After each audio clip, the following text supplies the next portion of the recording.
네, 오늘 에베소서의 말씀으로 우리 한 해에 우리 표어가 되는 말씀 제목으로 이렇게 나누겠습니다. 오직 사랑 안에서 참된 것을 행하여 의 말씀입니다. 네, 우리 오늘 오신 분들에게 좀 서로 인사하겠습니다. 오늘 참 잘 오셨습니다. 얼굴이 천사 같습니다. 라고. 네, 네, 네. 한번 물어봐 주세요. 진심입니까? 한번 물어봐 주세요. 네, 진심이기를 간구합니다. 네. 네, 교회 생활을 하다 보면 이런 경험을 할 때가 있습니다. 네, 이런 말이 이로 시작돼요. 내가 다 사랑해서 하는 말인데, 네, 어디서 많이 들어본 얘기죠. 다 너를 위해서 하는 말이야. 이런 다음에는 무슨 말이 나오죠? 네, 뼈 때리는 말이 나옵니다.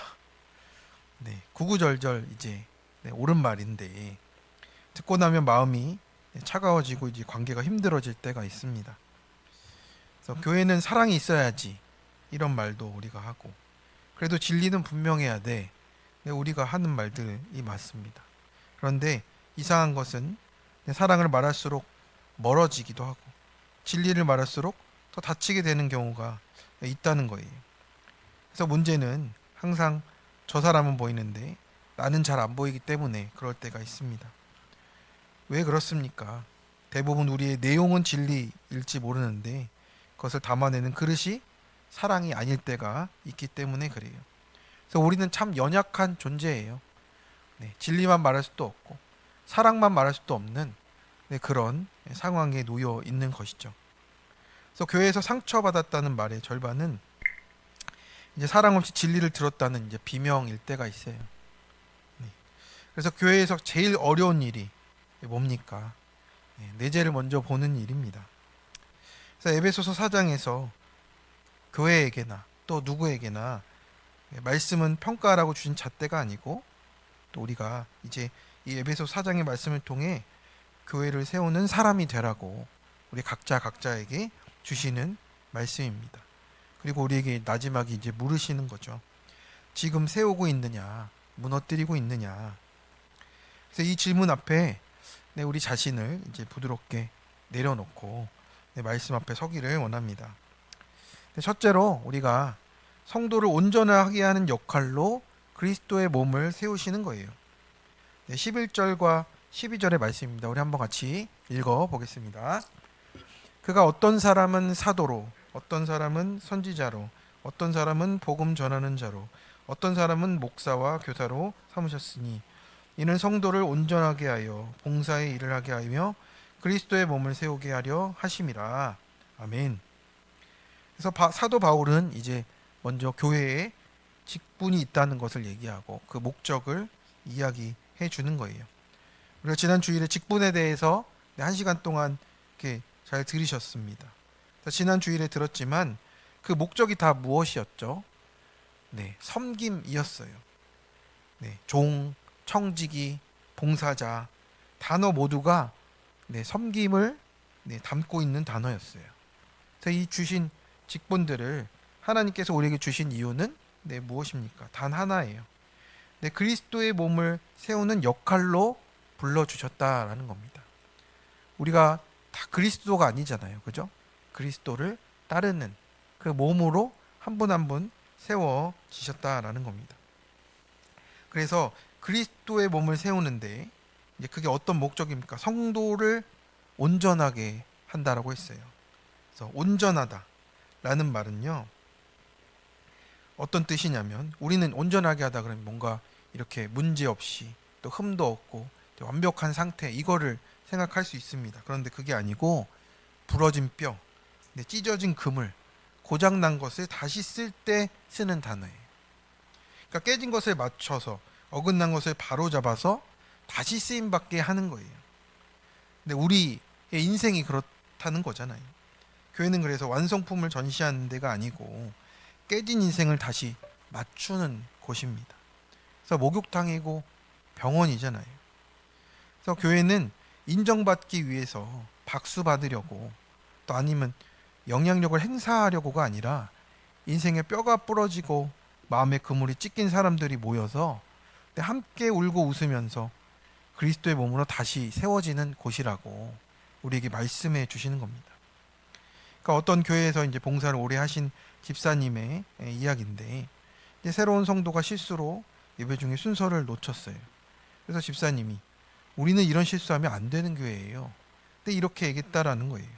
근데 틀린 말은 아닐 수 있어요. 그런데 그날 이후에 그 새로 오신 분은 봉사 자리에 서기가 너무 어려워진 거죠. 네, 집사님은 한편 교회를 지키려고 한 말이잖아요. 그런데 사람 하나를 잃게 할 수도 있다는 우리의 연약함이 있다라는 겁니다. 그래서 우리가 병원 응급실에 가서 아니 왜 이렇게 피를 많이 흘리고 오셨어요? 라고 말을 하겠습니까? 우리 병원은 깨끗한 사람만 오는 곳입니다. 이렇게 혼내는 의사가 있겠습니까? 그러면 그 병원은 병원이 아니게 되잖아요. 근데 교회도 마찬가지입니다. 교회를 세운다는 말 속에는 항상 사람을 다시 살린다는 말이 들어있는 거예요. 우리 옆에 있는 분에게 저 좀 수리할 곳이 있지 않습니까? 이렇게 좀 같이 좀 고쳐 가시죠. 같이 고쳐 가려고 이렇게 모여 있습니다. 우리가 그래서 살아나서 여기에 있는 거잖아요. 살아있는 것이 멈춰지면 참 교회가 어려운 곳이 되는 거예요. 성도 여러분, 오늘 이 말씀 앞에 이렇게 물어야 되는 거예요. 우리가 교회에서 사람을 고쳐 쓰려고 하는지 아니면 걸러내려고 하는지, 그게 아니고 똑똑한 사람이 많아서 괜찮은 사람이 많아서가 아니라 서로 온전하게 하려는 사람이 있을 때 부러진 뼈를 고치고 찢어진 그물을 고치는 그 사람이 서로 있을 때 세워져 가는 겁니다. 적용 질문입니다. 나는 내 가정과 공동체, 동료에게 어떤 말을 많이 합니까? 사실 속에는 어떤 말이 숨어 있습니까? 내게 맡기신 역할에 순종하여 부러지고 깨진 것을 그리스도의 몸으로 세우십니까? 저건 아닌데만 하고 있습니까? 두 번째입니다. 믿는 것과 아는 일에 온전한 사람을 이루게 하십니다. 13절과 14절의 말씀입니다. 우리 한번 같이 읽어 보겠습니다.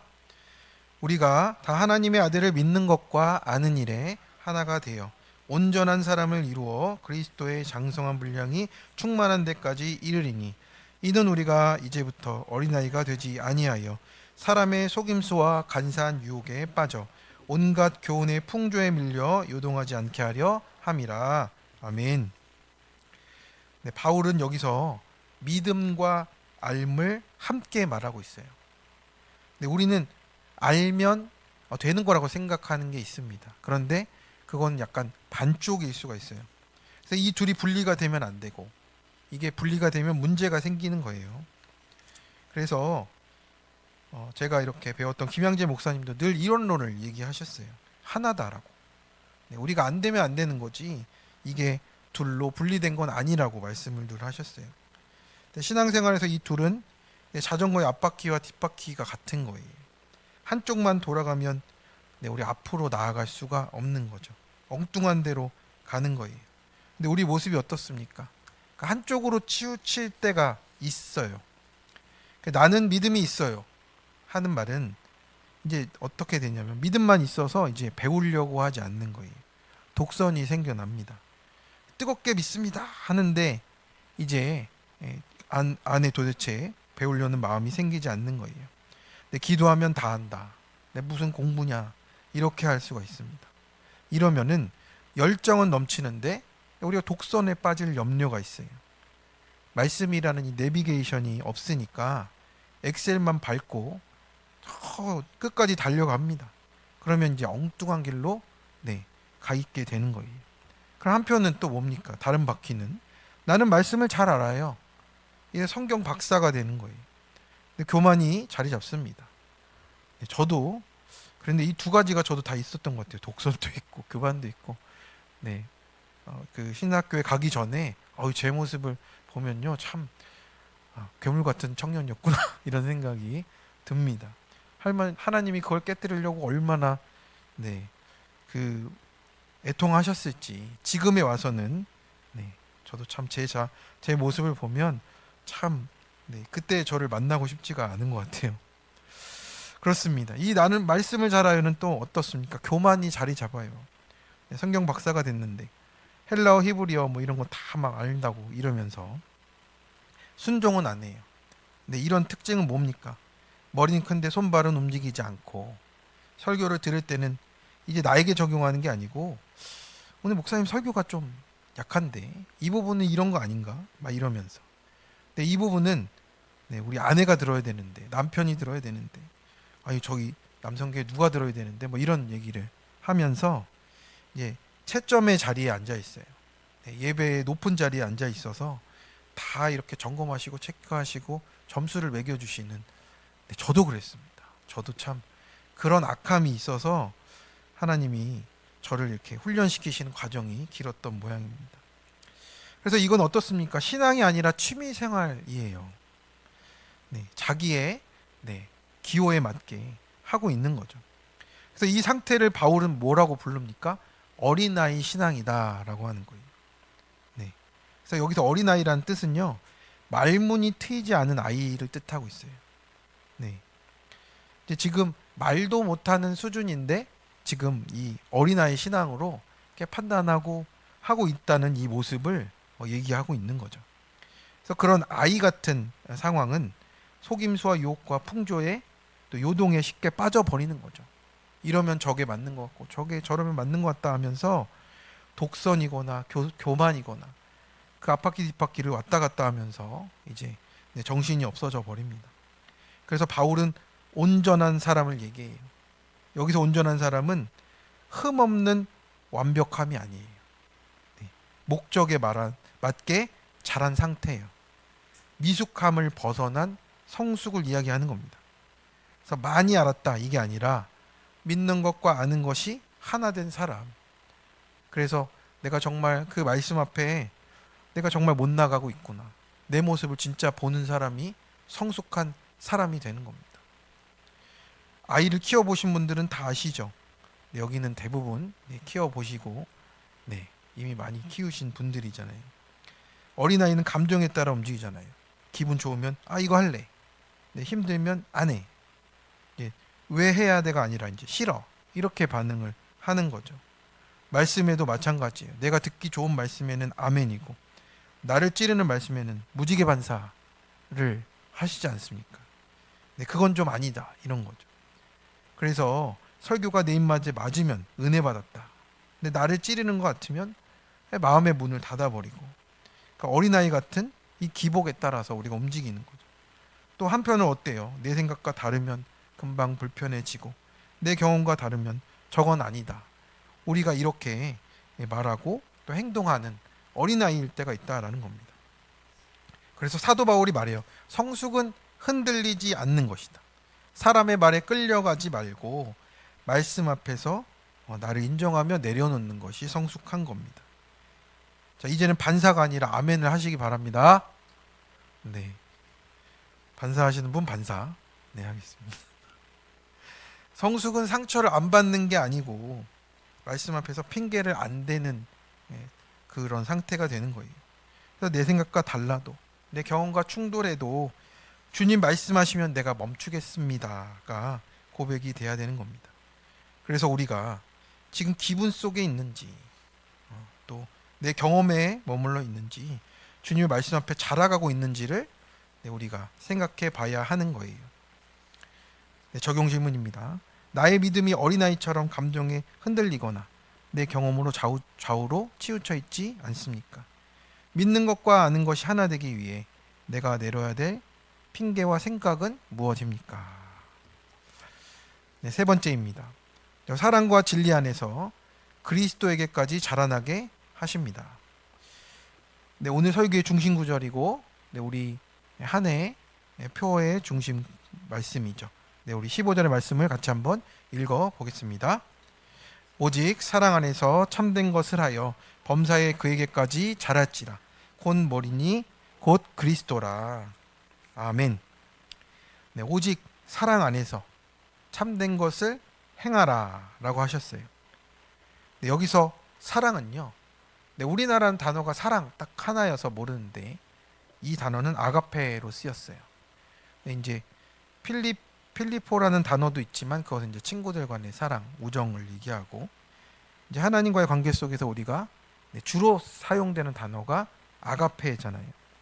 그래서 아가페는 무조건적인 사랑, 저는 이것보다는 희생하고 기다리고 포기하지 않는 사랑이라고 또 해석하고 싶습니다.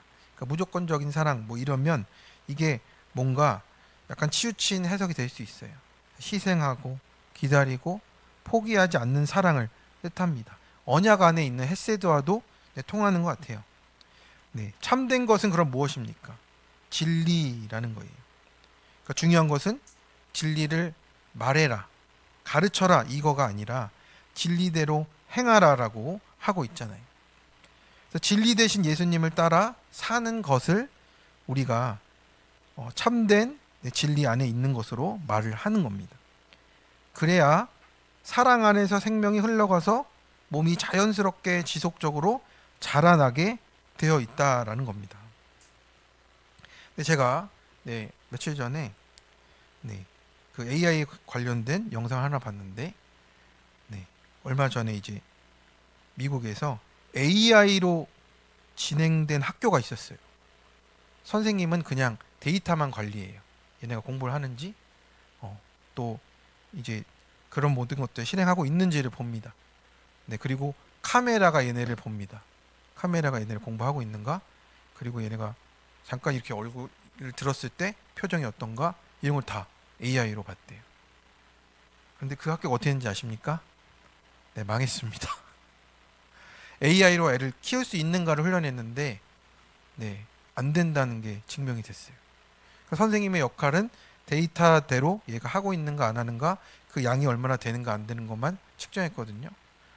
근데 사랑과 사랑과의 교류가 없으니까, 이 사랑의 이 터치가 없으니까 그 학교가 아예 그냥 종료가 됐습니다. 아이들은 그냥 시간을 버린 셈이 되었어요. 그러니 정말 이 시대 가운데 AI가 어떤 것까지 할 수 있다, 이런 것들을 증명해 내려고 하는 이 시대에 정말 사람으로서 해야 되는 이 일들이 분명히 존재하는구나. 그리고 사랑으로 키워내는 일이 정말 중요하게 지금 이 시대를 우리가 거기서 꿰뚫고 가야 되는구나 생각이 많이 들었습니다. 또 한 가지 일이 있습니다. 1950년대 후반에 이런 일이 있었어요. 독일의 제약회사에서 진정제 및 수련제로 개발된 탈리도마이드라는 성분이 있었어요. 근데 이게 잘 판매가 됐습니다.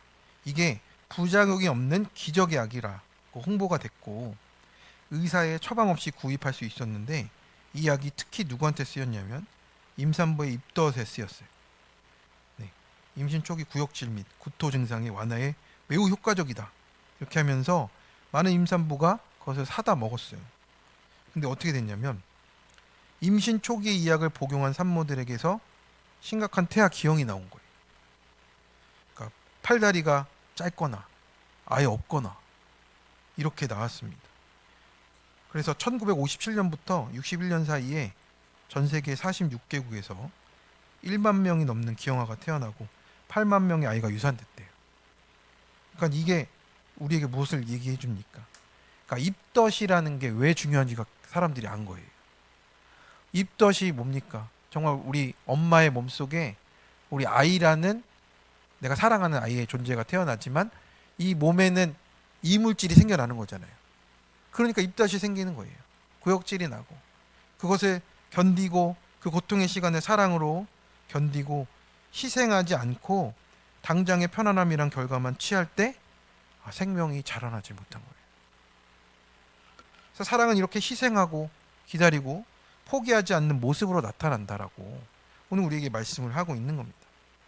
우리가 말로는 얼마든지 이것이 맞다 저것이 맞다 주장할 수 있습니다. 그런데 우리가 살아가는 현실 속에서 사랑 안에서 행하지 않으면 자라날 수가 없는 거예요. 그것을 견뎌내주지 않으면 이 생명이 그 자리를 잡고 서갈 수가 없는 거예요. 반대로 또 어떻습니까? 사랑도 진리가 없으면 미혹되게 되잖아요. 지혜가 없어서 무너지게 되어 있어요. 어떤 부부가 상담 중에 이런 말을 했습니다. 목사님 저는 틀린 말 한 적이 없어요. 이 말을 하는 대부분의 가정은 어떻습니까? 대화가 끊겨 있는 거예요. 내가 무슨 틀린 말 했습니까? 하는 부분은 네, 그렇습니다. 내가 맞기 때문에 저 사람은 말을 못하게 하는 거예요. 말은 옳아도요, 그 말이 사랑 안에서 행해지지 않았기 때문에 그렇습니다. 가정에도 그렇고 교회에도 그렇고 어떤 관계 속에서도 다 그렇게 나타난다라는 거예요.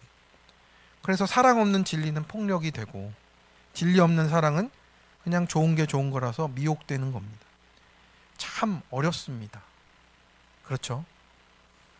사랑 안에서 참된 것을 행하는 것이 그래서 상대를 이기기 위한 것이 아니라 근데 관계 속에서 어떻게든 사랑과 진리가 살아나기 위한 몸부림이 되는 거예요. 그래서 틀렸다는 증명보다 우리가 십자가를 져서 관계를 포기하지 않는 그 선택 가운데서 우리가 그 길 가운데 살아가는 것이 우리 교회 안에서의 삶이라고. 병원 같고 목욕탕 같고 그런 모습으로 우리가 살아나게 되는 겁니다. 청소년 엄마의 간증이에요. 교육열 높으신 부모님 밑에서 자라갔는데 원하는 대학에 가지 못했대요. 대신 학벌 좋은 남편과 결혼해서 딸들을 이제 학벌 좋은 자녀로 키우고자 애썼답니다. 사교육의 혈안이 돼서 돈과 성공을 위해서 길을 닦고 성적이 안 좋으면 매를 들어서 그 딸들을 훈육을 했답니다. 그래서 엄마의 욕심을 따라오던 이 큰 딸이 어느덧 사춘기가 돼서 이제 공부에서 아예 손을 떼어버렸대요. 학원 가면 잠만 자고 밤새 게임하고 매일 지각하고 반항은 점점 커지고 그러다 보니 딸을 향해서 기대와 욕심을 내려놓게 됐는데 이제 또 남편이 이제 실직했어요. 투자 실패를 해가지고 또 사건이 커졌고 이렇게 갑자기 낮아지니까 그때 이제 말씀의 공동체에 겨우 오게 됐답니다. 그래서 온 가족이 소구름에서 나누며 가다 보니까 상처와 아픔이 우리 가족 안에 있는 것들이 보이기 시작했고 사랑 안에서 용납받고 싶었던 딸의 마음이 이제 읽혀졌답니다. 그래서 주님의 사랑을 못 보여주고 학벌에 대한 열등감으로 또 내가 내 자녀에게 탄탄대로를 만들어주겠다. 잘 갈 수 있는 길을 만들어주겠다. 이것을 강요했던 내 죄가 보이게 됐다라고 합니다. 그래서 자녀가 가는 길이 탄탄대로가 아니어도 오솔길이어도 감사하다는 회개와 고백을 하게 되니까 딸이 그때서야 미술에서 은사를 찾았다라고 합니다. 그래서 하나님의 방법으로 대학에도 진학하게 됐고 이제 그러면서 이제 문제 엄마인 나를 용납하신 하나님을 보게 되었다고. 그래서 그렇게 가정과 공동체에서 사랑 가운데 참된 것을 행하기를 원한다고 이렇게 간증을 남겼습니다. 그래서 잔소리 말고 칭찬과 격려하는 엄마가 되기를 기도한다고 그랬습니다. 그렇습니다. 이게 사랑 안에서 참된 것을 행하는 것이요. 내가 원하는 것만 말한다고 해서 되는 게 아니라는 것. 사랑의 그 십자가를 지면서 정말 내려놓고 가는 그 길이라고 오늘 우리에게 말씀을 하고 있습니다. 그래서 그 목표가 무엇입니까? 우리가 사랑으로 그렇게 낮아지고 내려놔 주는 것, 또 진리를 사랑을 담아서 말하는 것, 그게 다 목표가 뭐예요? 그리스도에게까지 자라는 것이잖아요. 우리의 온전한 소망이 되시는 우리 예수님까지 자라는 것이라고 오늘 우리를 말씀하고 있는 겁니다. 그래서 내가 이겨서 끝나는 관계는 세상에 너무나 많아요. 교회 안에서 할 필요가 없습니다. 그건 다 세상에서 하고 있는 일이고 옳은 말로 관계를 끊어버리는 것도 진리를 사용해서 그냥 자기를 보호하는 것밖에 안 되잖아요. 성도는 예수님을 닮아서 십자가를 통과하면서 살아나는 관계 속에 있는 존재라고 오늘 말씀하십니다. 그래서 우리 교회는 오직 사랑 안에서 참된 것을 행할 때 자라납니다. 살아납니다. 완벽한 사람들이 모여서 세워지는 것이 아니고 오늘도 회개하는 사람들이 함께 모여서 자라며 세워지는 곳임을 우리가 믿음으로 고백하며 세워가는 올 한 해가 되기를 간절히 축원합니다. 우리 옆에 있는 분에게 오직 사랑 안에서 참된 행함으로 자라나세요. 이렇게 한번 축복하겠습니다. 아멘. 그래서 우리 안에 그래서 따뜻한 사랑이 있고, 네, 또 진리 때문에 울어주는 우리의 눈물이 있는 공동체입니다. 그래서 하나님이 우리를 지금까지 붙들어 주신 이유를 우리가 발견하고 이 한 해를 나갔으면 좋겠습니다. 그래서 우리 부르신 교회에 하나님의 그 뜻 가운데 선한 영향력으로 선한 하나님의 뜻을 이루는 우리 모두가 되기를 간절히 축원합니다. 네, 적용 질문입니다. 나는 오직 사랑 안에서 참된 것을 구하고 있습니까? 내 오름이나 편안함을 더 추구하고 있습니까? 오직 사랑과 진리 안에 세워갈 지체를 위해 손과 발이 되어지고 있습니까? 네, 우리 이 시간 함께 좀 찬양하고 함께 기도했으면 좋겠습니다.